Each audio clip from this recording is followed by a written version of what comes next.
Hello Shakil ভাই, ওই একটু জাহিদ ভাই আর মফিজ ভাই রে নিয়ে একটু নামাজের পর আমার বাসায় যাবেন তো।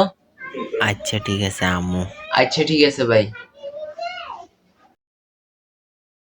তো রাকিব, কেন ডাকছো?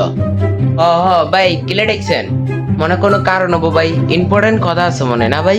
না ভাই, কোনো ইম্পর্টেন্ট কথা না।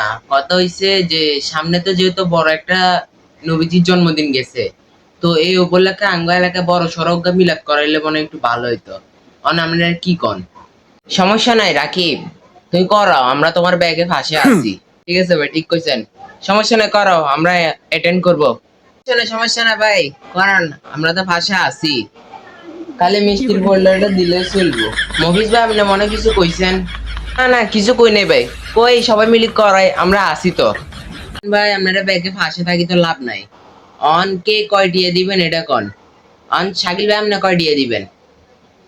কে আমি? আমি 100 দিয়ে দিমু। আপনি এটা কোনো কথা কইছেন? আপনি এত বড় গ্রামের মেম্বার, আপনি যদি 100 দেন এটা কি হয়? আমি মেম্বার হিসেবে কয় দিয়ে দিতাম। আচ্ছা যা, আমি মেম্বার হিসেবে 500 দিলাম। ঠিক আছে এবার? এবার না, ঠিক আছে ভাই। শাকিল ভাই 500 টিয়া। তো জাহিদ ভাই, আপনি কয় দিয়ে দিবেন? কে আমি?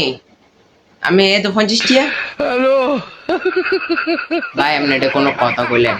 আজকাল হুজুরে বিদায় করতেও তো কমসে কম 2 থেকে 300 টিয়া লাগে, অন্তত আপনি 200 টিয়া দেন। আচ্ছা যা, 200 টিয়া দিলাম, তোর কথাই রাখলাম। খালি একটু 2টা মিষ্টি বাড়াই দিস আরে। জান, আমি একটু 2টা মিষ্টি বাড়াই দেবো। তাহলে জাহিদ ভাই 200 টিয়া। তো মফিজ ভাই আপনি কত দিবেন?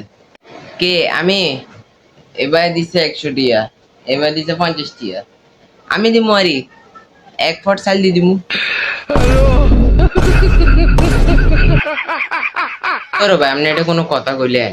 কেলে মনা বেশি হয়ে গেছে। আচ্ছা যা, 1 মুঠ দিমু, চলবো নি?